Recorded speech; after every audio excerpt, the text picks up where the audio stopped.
সাধারণ পাহাড়িদের মধ্যে আবার চক্রান্ত শুরু হয়েছে। আন্তর্জাতিক পরিমণ্ডলে চলছে সেনাবাহিনীর বিরুদ্ধে নানা কর্মকাণ্ড। উস্কানি দেয়া হচ্ছে ধর্মীয় ইস্যুকে পুঁজি করে। উপজাতি নারীদের ধর্ষণের দায় চাপানো হচ্ছে বাঙালিদের উপর। আর এসবের নেপথ্যে রয়েছে ইএনইএন নামে এক নারী। আসসালামু আলাইকুম। দিগন্ত টপ নিউজে আপনাদের স্বাগত জানাচ্ছি। আমি মোস্তাফিজুর রহমান। আজকের বিষয়, পাহাড়ে সাম্প্রদায়িক দাঙ্গা সৃষ্টিতে ইন্ধন দানকারী কে এই ইএনইএন, কি তার পরিচয়, কিভাবে তিনি পাহাড়কে ফের অশান্ত করতে মরিয়া হয়ে উঠেছেন। প্রিয় দর্শক, Chakma circle chief barrister Debashis রায়কে সবার চেনার কথা। তার দ্বিতীয় স্ত্রী এই ইএনইএন। ব্যারিস্টার দেবাশিস রায়ের প্রথম স্ত্রী মারা যাওয়ার পর তিনি 2014 সালের 4 জুলাই বিয়ে করেন ইএনইএনকে। জাতিগতভাবে ইএনইএন রাখাইন সম্প্রদায়ের মানুষ। বান্দরবানের উজানিপাড়া ও ঢাকার শেওড়াপাড়ায় তার পৈতৃক বাড়ি রয়েছে। ইএনইএন আগে বান্দরবানে পিস নামে একটি এনজিও পরিচালনার সাথে যুক্ত ছিলেন। চাকমা সার্কেল চিফের সাথে বিয়ের পর তিনি সাম্প্রদায়িক দাঙ্গা এবং পাহাড়ি সশস্ত্র সন্ত্রাসী গোষ্ঠী, বিশেষ করে ইউপিডিএফ এর পক্ষে বিভিন্ন ধরনের উস্কানি দিচ্ছেন। বাংলাদেশের সংবিধান অনুযায়ী দেশে বসবাসকারী 45টি ক্ষুদ্র নৃগোষ্ঠীদেরকে উপজাতি হিসেবে অভিহিত করতে বলা হয়েছে। পার্বত্য শান্তি চুক্তিতে পার্বত্য চট্টগ্রাম অঞ্চলকে উপজাতি অধ্যুষিত অঞ্চল হিসেবে বর্ণনা করা হয়েছে। আঞ্চলিক ও জেলা পরিষদের বিভিন্ন ধারায় উপজাতি শব্দটি বলবৎ থাকবে বলে স্পষ্ট ভাষার উল্লেখ রয়েছে। কিন্তু বিয়ের পর থেকে উপজাতিদের আদিবাসী হিসেবে স্বীকৃতির দাবি জানিয়ে আসছেন ইএনইএন। পার্বত্য চট্টগ্রামে সংঘটিত যে কোনো ধর্ষণ বা নারী নির্যাতনের ঘটনায় ইএনইএন খুব দ্রুত বাঙালিদের উপর প্রত্যক্ষ বা পরোক্ষভাবে দোষ চাপিয়ে থাকেন।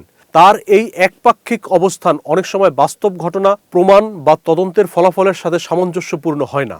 এমন আচরণ শুধু ঘটনার প্রকৃত ঘটনা উদ্ঘাটনে বিভ্রান্ত সৃষ্টি করে না, বরং স্থানীয় জনগোষ্ঠীর মধ্যে উত্তেজনা ও পারস্পরিক বিরোধ আরও বাড়িয়ে তোলে।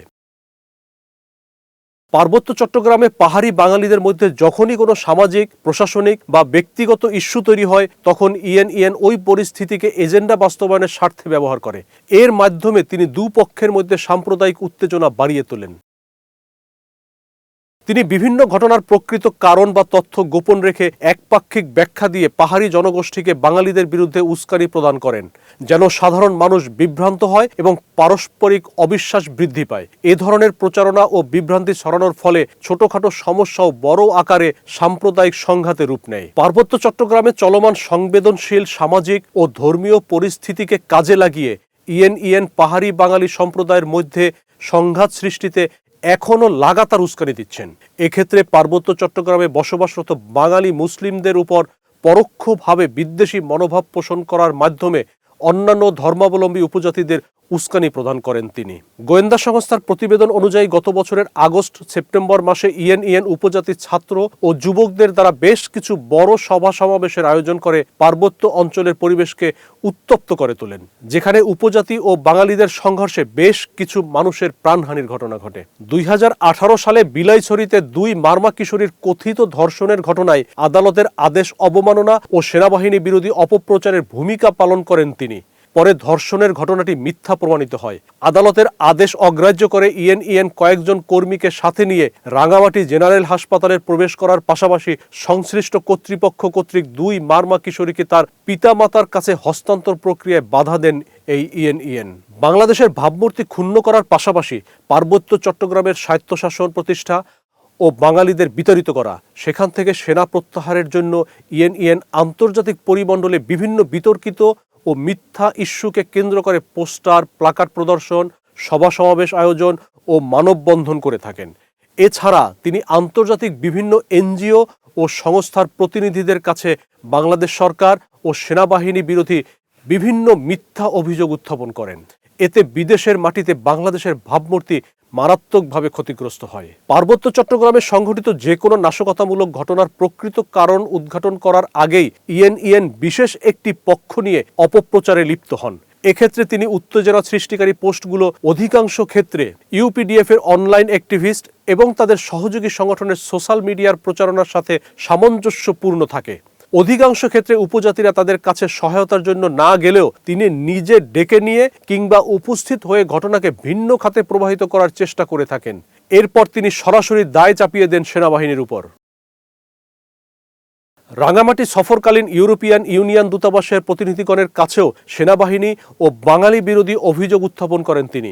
আন্তর্জাতিক পরিমণ্ডলে বাংলাদেশের ভাবমূর্তি ক্ষুণ্ণ করছেন ইএনইএন। তিনি ধারাবাহিকভাবে আন্তর্জাতিক অঙ্গনে বাংলাদেশ বিরোধী নেতিবাচক ধারণা তৈরি করতে নানা ধরনের অপপ্রচার ও তদবির চালিয়ে যাচ্ছেন।